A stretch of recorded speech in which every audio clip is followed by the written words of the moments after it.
The views and opinions expressed on America's Workforce Union podcast and its digital media channels are solely those of the speakers and do not necessarily represent the views and opinions of the producers or sponsors. Welcome to the America's Workforce Radio Podcast, the flagship production of the American Workers Radio and Podcast Network, where organized labor and its never-ending fight to protect the rights of the American worker come first. Now, presented by LIUNA, Laborers International Union of North America. Here's your host, Ed Flash Ferens. California's governor calling for a federal billionaire tax. Meanwhile, AFGE, the American Federation of Government Employees, fighting for workers at FEMA. And right now, it's not going very well. Today on the show, the chief negotiator for SAG-AFTRA. Welcome to the Wednesday, July 8th edition of America's Workforce, where we're available on at least 5 platforms, including YouTube, Apple Podcasts, iHeartRadio, Spotify, and Pandora. You know, I always like to talk about my union because my union is great. I've been involved with my union since 1974. AFTRA, American Federation of TV Radio Artists. About a dozen years ago, they merged with the Screen Actors Guild. SAG-AFTRA.org is a website you want to go to, and I am so excited to present our featured guest today. That would be Duncan, Crabtree-Ireland. Duncan, Crabtree-Ireland. What an impressive individual. He is the National Executive Director and Chief Negotiator for SAG-AFTRA.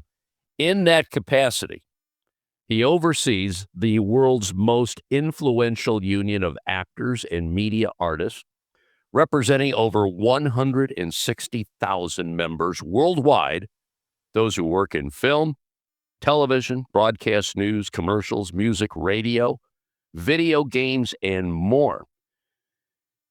Duncan has played a critical role, and I mean a critical role, in SAG-AFTRA's signature achievements over the past, let me pick up on this, 3, 2, 1.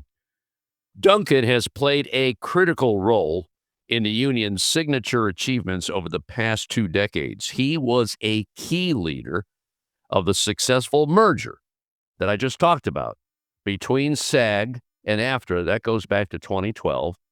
He was the principal architect of the union's landmark pandemic safety response and return to work initiatives. He also led the union's historic 2023 TV theatrical contract negotiations and strike. They were on strike for over 2 months. He is a strategic and creative chief negotiator who has personally led or overseen contract talks for SAG-AFTRA's television, film, streaming, video games, commercials, music, network TV, and Telemundo Spanish language contracts, among others. He also leads the union's technology and innovation team with a particular focus, and this is so important, on artificial intelligence and its impact on SAG-AFTRA members and the media and the entertainment industry altogether. Very accomplished individual. We're going to talk about the new agreement that passed by the membership and what it means to the members. And for the first time, choreographers are covered. Pretty significant. SAG-AFTRA.org is a website you want to go to. So excited to have him on today's show. Now, a brief look into the world of labor. This segment brought to you by Boyd Watterson Asset Management. You can find more at BoydWatterson.com. California's Governor Gavin Newsom has called for a federal billionaire tax, writing that, and this is a quote, "We must democratize the American economy to save democracy."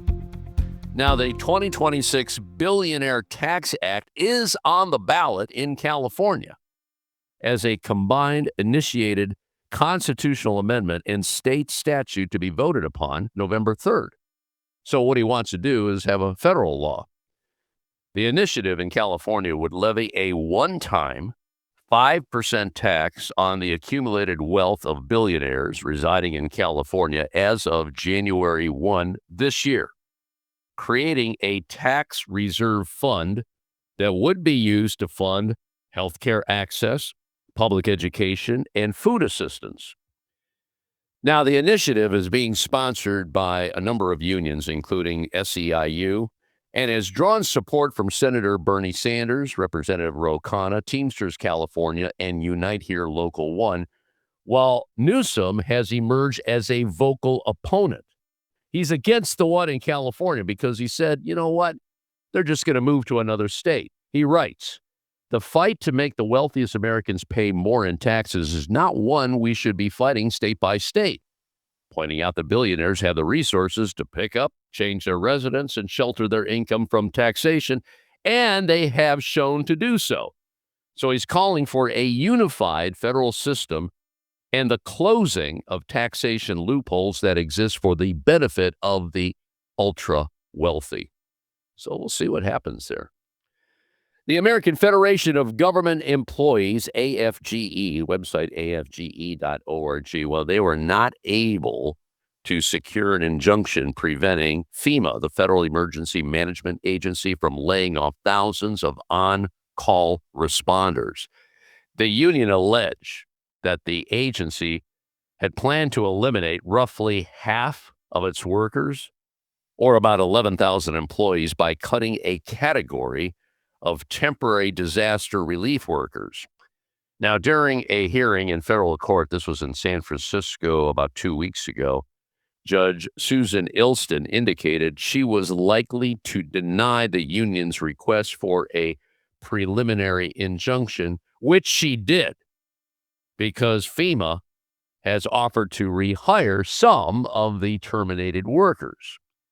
Now, one of AFGE's attorneys, Stacey Layton, warned that further harm was likely absent an injunction, arguing that nothing prevents FEMA, the day after this court denies the preliminary injunction, from just moving forward with whatever their mysterious secret plan is to restructure the agency. And one more here. Members of NABIT CWA working at ABC TV ratified a new master agreement. The new contract will go into effect on October 1st and run through the end of March 2031. Wow. The new ratified master agreement covers broadcast technicians, news writers, producers, and desk assistants at various company network and TV station operations in New York, Chicago, Washington, D.C., Los Angeles, and San Francisco. The new contract guarantees wage increases of 3%, 4%, 3%, and 3.75% over the next 4 years, the highest wage increases in a 4-year contract in more than 30 years for these members.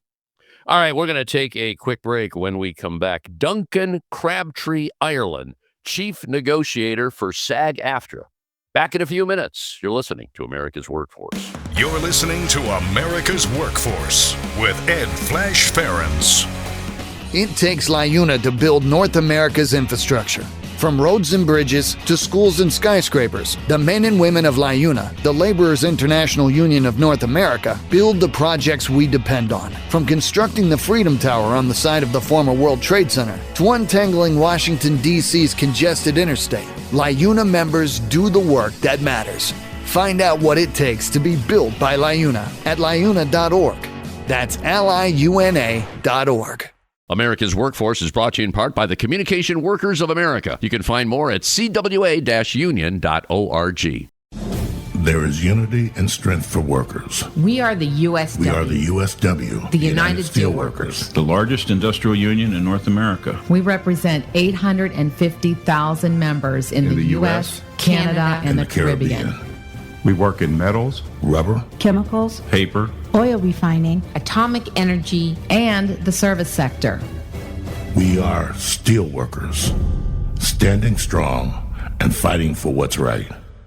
America's Workforce is brought to you in part by the International Federation of Professional and Technical Engineers. You can find more at ifpte.org. Now, back to America's Workforce. Here's Ed Flash Ferens. And remember, you can check us out on Facebook or follow us on X, formerly known as Twitter. That would be AWF Union Podcast, AWF Union Podcast.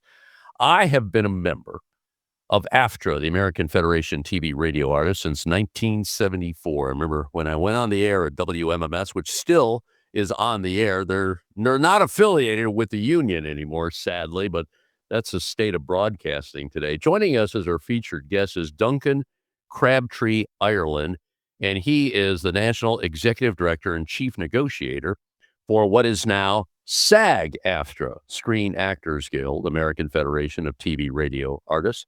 SAG-AFTRA.org is a website you want to go to. And Duncan, it is an honor to have you on the show. I've been reading a whole lot about you. You were part of a big part of the merger between SAG and AFTRA. You also worked on a contract here, and boy, I tell you, different time. I want to start right there, if you don't mind, because I remember talking about 3 years ago, 2023.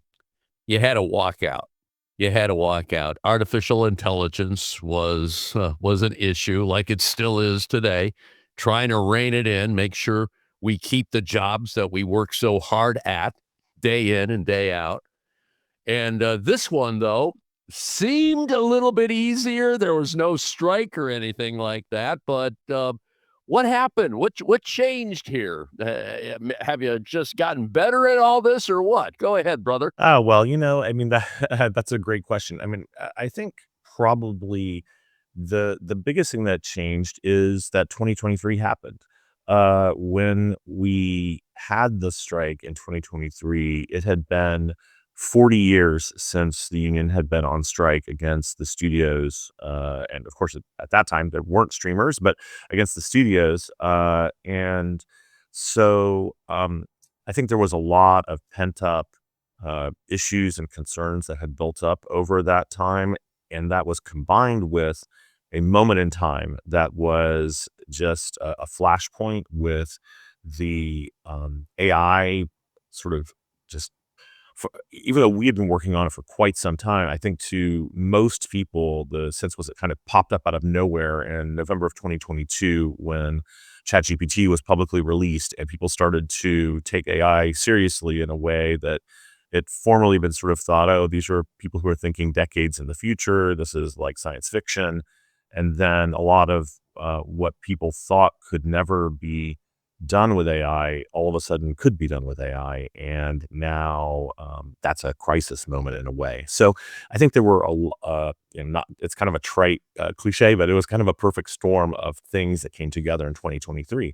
Now in 2026, the studios and the streamers have a very clear idea of what can happen if labor's concerns aren't addressed in a way that's meaningful. I think there was a much more significant commitment to creativity, to collaboration, to working together at the table from management. Certainly our members were willing to strike, but they did not want to strike. Nobody wanted a strike. And so the goal was to try and find the pathway to a deal that did not require the kind of disruption in the industry that 2023 did require. And to do our part to find that path forward, our relatively newly elected president from last year, Sean Astin, who was chairing our negotiating committee, and myself decided that we were prepared to start negotiations much earlier than we ever had, at least in the recent past. So we spoke with the negotiators for the studios and basically said, look, we're prepared to go early and first if necessary in order to do that. And ultimately, that's what we did do. We started these negotiations in February. Whereas for all the cycles I can remember, and that's been going back 25 years here, these negotiations have typically started at the beginning of June. So we gave ourselves about almost 4 extra months to potentially negotiate through a very tough set of issues. And in fact, in our first 5 weeks, we didn't get the deal done. We needed to go into a second cycle. But in that second cycle, we were able to finish the deal. And so I think that's the main reason, is that the parties came to the table with a mindset that allowed us to overcome the major obstacles and achieve a really extraordinary agreement without the need for going down the path of a strike. Well, let's do some of the takeaways from those negotiations, which has been ratified by the membership. I was one of many that voted for it. Just want to let you know. Well, yay, thanks for that. full disclosure. But as far as what you can share with our audience right now, and let's start with AI, because anybody that's in a creative environment today has to be concerned about artificial intelligence taking his or her job away. What does this contract do to protect that worker? Yeah, no, I mean, I think you're absolutely right. Anyone who works in any creative field should be concerned about that. And it's funny because let's say even as recently as maybe 5 to 6 years ago, people were concerned about automation more so in the line of robotics and, replacement of, people sort of had this theory out there that there's going to be replacement of manual labor. And so what we needed to do was train everyone to do, creative work or intellectual labor, because that is where the future was. People did not clock that AI was going to actually potentially have such a great impact on all different types of work. And that certainly includes creative work, on-camera performance, voiceovers, all kinds of acting that I think many people really felt like that's not the domain of AI in any way. So what we've done in the contract really is a few things. Number one, and this aligns with the philosophy that we adopted prior to our 2023 negotiations, which is to make sure that where AI intersects with someone's persona, with their face, their voice, their body, and their performance, that happens in an environment that is controlled by that person. And that seems so elementary, but it actually was not the law, nor was there any contract that actually guaranteed that right prior to 2023. And so what that looks like for us is that looks like our provisions relating to informed consent and fair compensation for digital replication of a performer's face, voice, body, etc. And so that's a sort of very simple way of saying it. It amounts to many pages of contractual protections in our agreement. We've also bargained some laws, advocated for some laws at the state level, and we're working on one at the federal level now to help enshrine those principles.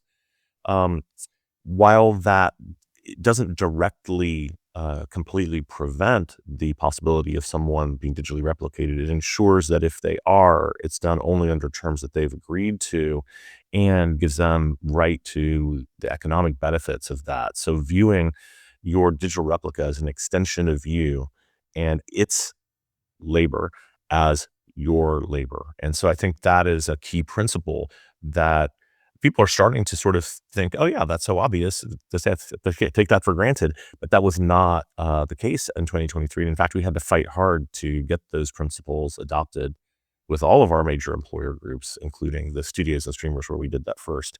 The second thing that we have done is we've attempted to constrain the impact of what we would call synthetics on the creative workforce that we represent. And so synthetics, from my perspective, are actually the greatest danger to jobs, because what synthetics are is when a generative AI tool, let's say, for example, C-Dance, which is one that's active now and well-known. Another one that people might have thought of, although it's now, at least for now, been shut down, is Sora 2 from OpenAI.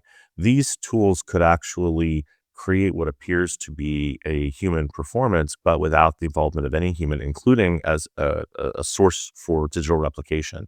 And so they would take the training data they've been trained on, typically tens or hundreds of millions of pieces of work or material that's been, in most cases, taken without any kind of permission or compensation to the creators of that material.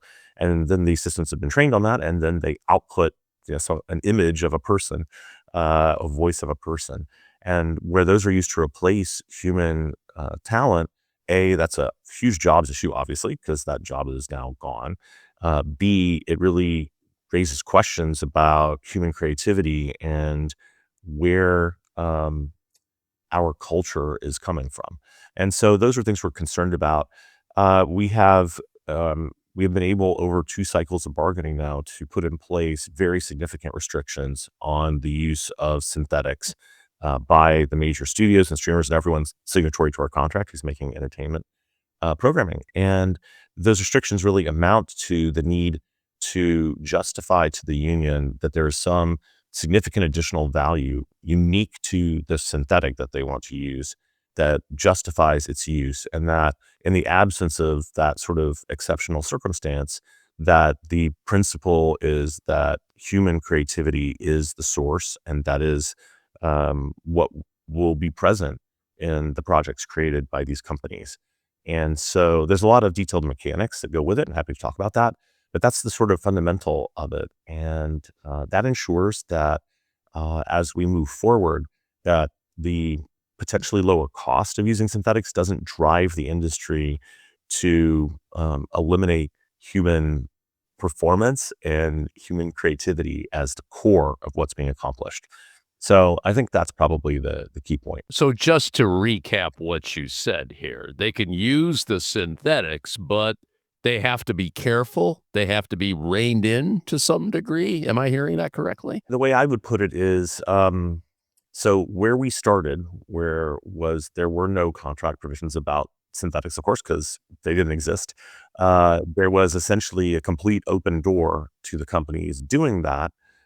We have closed that door, but there is still a little crack in it. Like would we have loved to close the door completely? Sure, absolutely. These companies, of course, are very afraid about closing the door completely because there are other companies that aren't part of our collective bargaining, such as Google and such as OpenAI and others. Yeah. And they're concerned about the competition from these companies. So what we've sort of done is close that door, like where there's a tiny little crack, and put a doorstop there. So what that means in practical terms is, can they do it? Yeah, potentially they can do it. But in order to do it, the first thing they have to do is give notice to the union. The second thing they have to do is justify to the union what the significant additional value is that this synthetic can deliver over not only a human, but also a digital replica of a human. That's an important point that we can circle back to in a minute. And then there's a mandatory bargaining window with the union over the use of the synthetic that, if you add up the time periods, adds up to about 26 days, where they can't move forward with using the synthetic unless the union has agreed to it.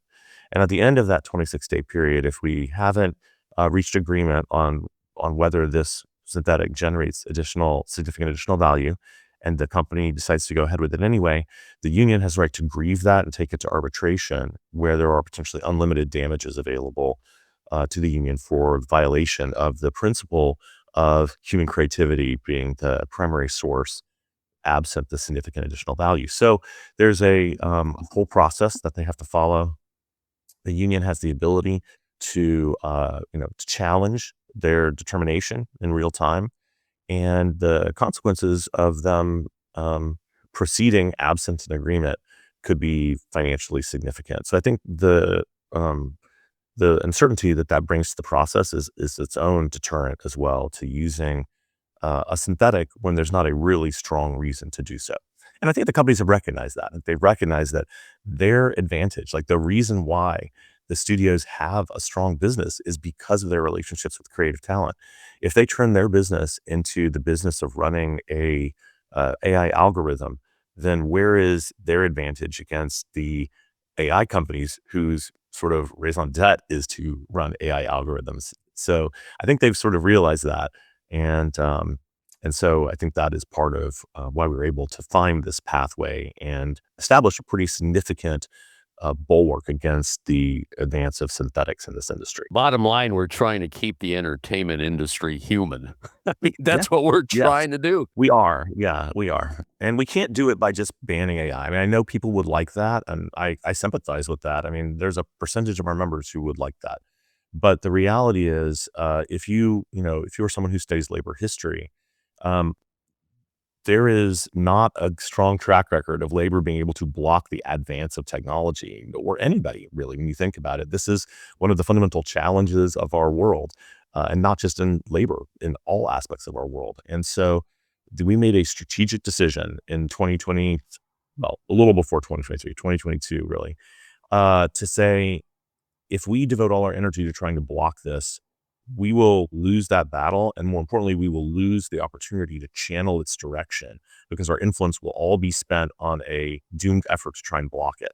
So we made a conscious decision instead to say, look, we're not going to try to block AI. What we're going to do is we're going to invest all of our persuasion, our leverage, our power into affecting and influencing how it's implemented in the industry, and have it implemented as much as possible in a way that supports human creativity, that augments human creativity, and does not replace it. And that will not be a perfect solution. We will not 100% be able to protect against all job impacts or even human creativity impacts. But I do think we've already shown that we're going to be able to have a major impact, and that our members will be far better off from that effort than they would have been from a perhaps emotionally satisfying but not effective effort to block it. Well, Duncan, SAG-AFTRA is, I'm sure, very happy to have you on board, because I'll tell you, I know you work really, really hard to make sure those protections. And the bottom line is you're not going to block it, but at least you can manage artificial intelligence. So key there. You know what? If you don't mind, could we talk some more? I love this conversation. I could talk for 3 hours with you. Sadly, we don't have that much time, but I want to get into two more things here: the SAG-AFTRA health plan and also the pension plan, because I understand that the SAG pension plan and the AFTRA Retirement Fund are going to merge, and that's going to happen in about a year and a half. Duncan Crabtree-Ireland is our featured guest on the show today. He is a national executive director and chief negotiator for SAG-AFTRA. The website is SAG-AFTRA.org. Back in a few minutes. Don't go away. You're listening to America's Workforce with Ed Flash Ferens. American workers are sick of struggling to get by. It's time to get ahead. In the Teamsters Union, workers are winning industry-leading contracts, historically high wages, fully paid health care, and retirement benefits you can count on. Across the country, Teamsters fight alongside our brothers and sisters to secure a better life. It's what we've been doing and how we've been living for more than a century. When we fight, we win. Join us. Be a Teamster. America's Workforce is sponsored in part by Boyd Watterson Asset Management, LLC. Find out more about our investment solutions tailored to meet the needs of Taft-Hartley funds at boydwatterson.com. America's Workforce is brought to you in part by the Heat and Frost Insulators Labor Management Cooperative Trust. Find out more at insulators.org/LMCT. America's Workforce appreciates our sponsor, the Columbus Central Ohio Building and Construction Trades Council, who represents more than 18,000 workers from 19 affiliated local unions and district councils. America's Workforce is brought to you in part by the Iron Workers. You can find more at ironworkers.org. Are you an experienced mechanical insulator looking to take your career to the next level? Insulators Local 50 in Central Ohio has steady work for a number of years. Insulators Local 50 offers a total wage and benefits package that can't be beat. It's not just the competitive wages. Local 50 also provides medical, vision, and dental insurance with no paycheck deductions for you and your family. Don't miss out on the chance to secure your future. Join us at Insulators Local 50. Earn great pay and the best benefits. Visit insulators50.com/AWF50 to fill out the online form, and a Local 50 representative will call to begin the process. Now, back to America's Workforce. Here's Ed Flash Ferens. And remember, you can check us out on at least 5 platforms. That includes YouTube, Apple Podcasts, iHeartRadio, Spotify, and Pandora. And when you get an opportunity, here's what you do. Just sign up and receive our shows on a regular basis and give us a rating. Always appreciate those 5-star ratings, so please keep them coming. Our featured guest today is Duncan Crabtree-Ireland. He's the National Executive Director, Chief Negotiator for SAG-AFTRA, which is my union, Screen Actors Guild, American Federation TV Radio Artists.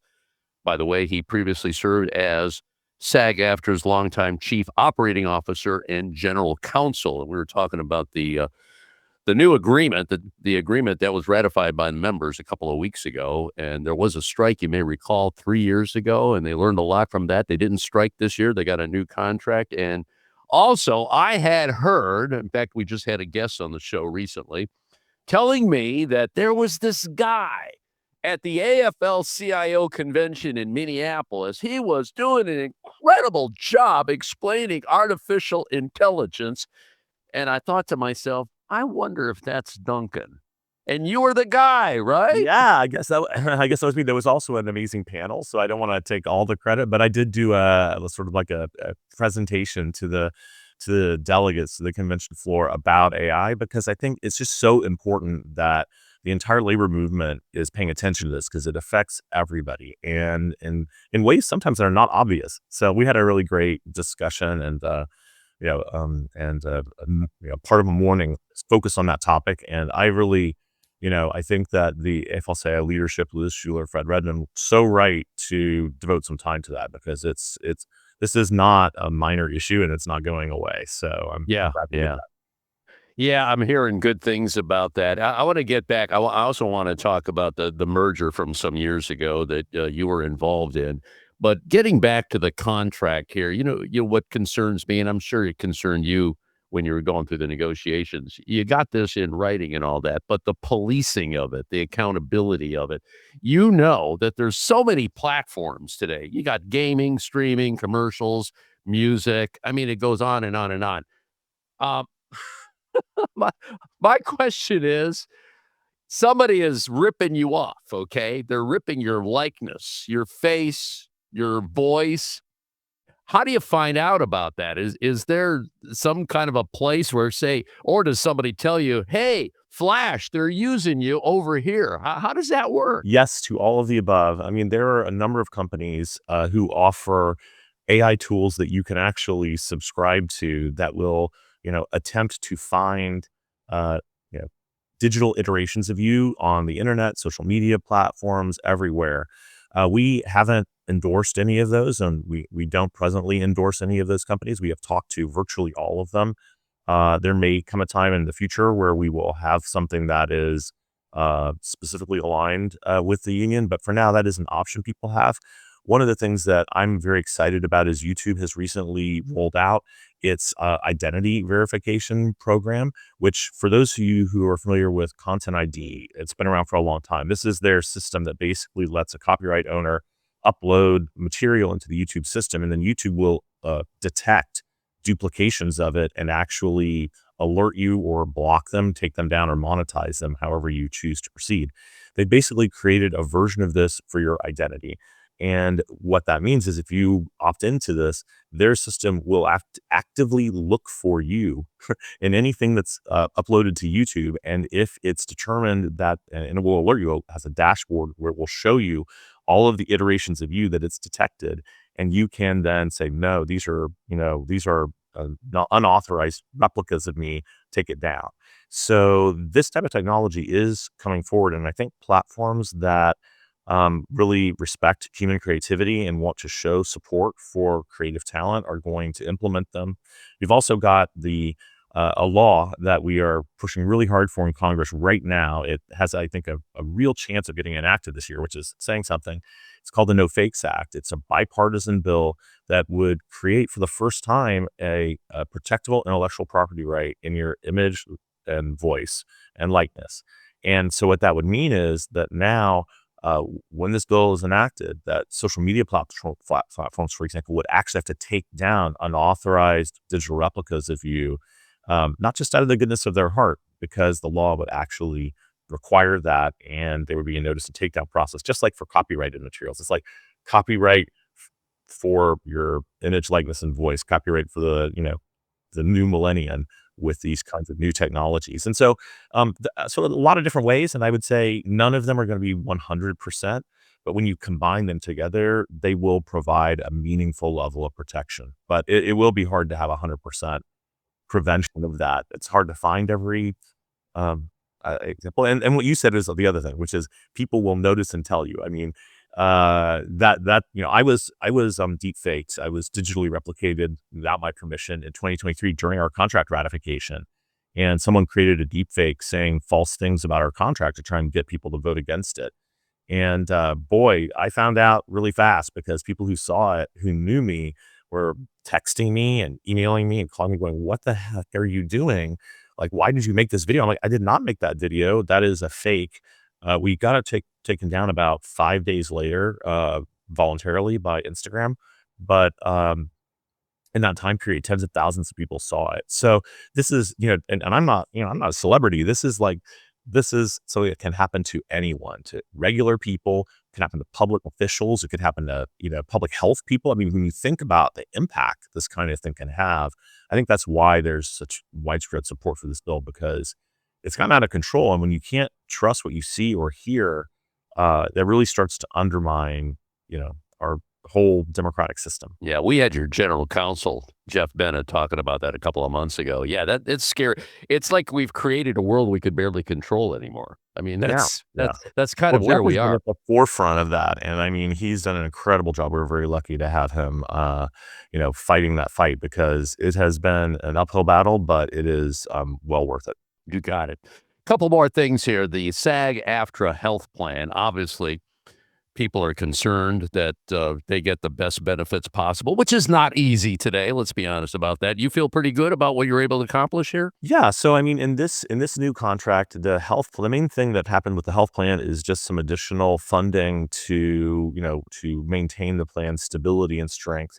It is a very solid plan. It is, unlike many health plans, currently is running surpluses, and we have a long-term plan for its financial health. Another big thing that happened in this contract, though, is that our separate retirement fund and pension plan are going to come together, and that is, to me, the big news from benefits perspective of this contract, because we merged the unions in 2012, and of course, it's no secret that it's 2026. So that's 14 years ago we merged the unions, and yet our retirement plans are still separate. And that's been something that has been a desire that was part of the motivation for the unions to merge, and yet it's been very difficult to actually make it happen. And so I'm just really excited that we were able to bargain for the additional funding that's necessary for us to be able to implement a merger of those plans finally. And yeah, I think you mentioned before, that's going to take place pretty soon. And it'll be about a year and a half, the beginning of 2028 is the target date for that merger. And I think it's going to be a really great development for SAG-AFTRA members, especially for the almost 1,000 SAG-AFTRA members a year who would earn enough to get a pension in the combined merge plan, but don't earn enough when it's split between the two current plans to get a pension in either. And that's a horrible place to be. So it was such a priority for us to bring an end to that split earnings problem, and this will do that. So, Duncan, let me ask you this. I am currently under the AFTRA Retirement Fund. I started collecting my pension, it was about 7 years ago, and I'm still contributing to the AFTRA Retirement Fund on behalf of this show, which is a union show. How am I affected then by that? Am I going to see the same kind of, return every month, or is it going to be a little bit more? I'm throwing this at you. I don't know how you merge these two. This is a monumental task. I know that. But what can you tell us right now? Sure. Well, I think the first and most important thing that everybody should know is that no one's current benefit is going to be diminished or reduced in any way by the merger of these plans. A, that's unlawful. B, we don't want that, and we designed a plan that would not do that, of course. So anyone who's taking an AFTRA pension now, your pension will be in the future at least as much as it is now. Same thing for anyone taking a pension from the SAG Producers Plan. But what's going to happen after the merger is we sort of brought together the best elements of both plans. So if you are continuing to earn now, like if you're the podcast contributing into the AFTRA Retirement Fund, the amount that you accrue for that is going to more than double when the plans merge. The effective accrual rate, your effective accrual rate now is something like about 0.75%. It's going to go up to 2%, which is what the accrual rate is into the SAG plan. So we took the features of the SAG plan that were more beneficial to the member. And then we also took the maximum pension benefit from the AFTRA plan, which is $108,000 a year. And we brought that on board with the SAG side of the equation, which is currently $96,000 a year. So starting with the merger of these plans, all participants will enjoy the AFTRA level of maximum benefit at $108,000 a year. And there's tiers of that. I'm just using the highest tier. And also, all of the people accruing benefits will accrue at the higher SAG accrual rate of 2%. So it's really a win-win in that situation. And if you're wondering, well, how did we do that? How we did that is obviously we're combining the assets of these two plans, which are very large multi-employer pension plans. And then in addition, we were able to negotiate an additional 1% in the contribution rate from the studios and streamers. So they will be contributing, over time, hundreds of millions of additional dollars into the pension plan so that those benefit structures can be aligned going forward. So there's really, to be upfront about it, the only people who would, I think, be potentially unhappy about this are people who are currently earning a maximum pension in both separate plans. Now, if you've already got those, you'll continue to have them. Nothing's going to cut those back. But in the future, new participants will not be able to earn two pensions because there will only be one plan. So there will only be one pension.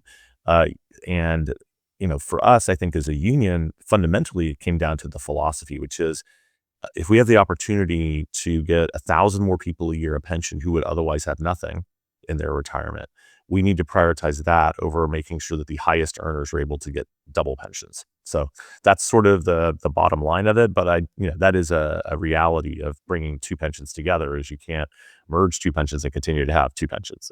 You got the best of both worlds all wrapped up in one. I like that.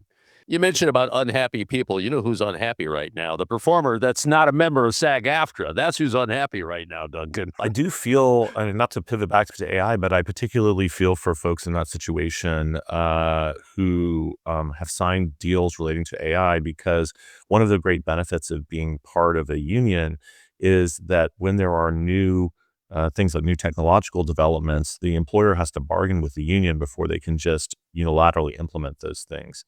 And what that really meant in practice is that these companies, even if you sign some agreement that purported to give the companies vast AI rights, those agreements are not enforceable, if you're working under the union contract. But for people doing non-union work out there, who would typically be not part of the union, they have to be very, very vigilant that they don't sign off on something that could take away their whole future by giving the right to their persona to some company for an indefinite period of time. We're trying to get legislation in place to prevent those kinds of abuses, but legislating anything in the world of AI is slow going. And we have that now in California and New York and a few other states. If you're working outside of a union contract, you have to be incredibly vigilant about what you're signing and make sure that companies aren't taking advantage of you. Strong words of advice from the National Executive Director and Chief Negotiator at SAG-AFTRA, Duncan, Crabtree-Ireland. Thank you so much. I love what you brought to the podcast today. I tell you, you informed me, you informed our listening audience. I'm sure other unions, too, would like to hear from you, because artificial intelligence, it ain't going away. And everybody should be concerned.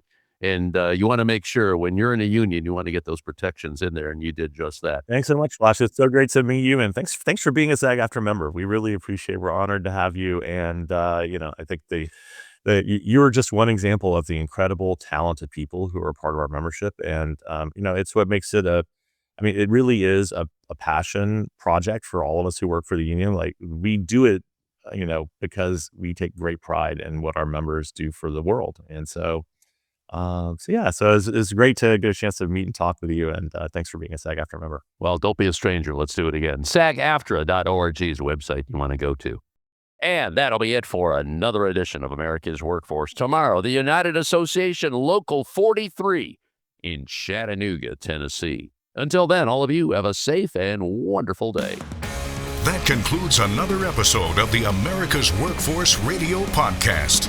Thanks for listening. And be sure to subscribe so you never miss a show. America's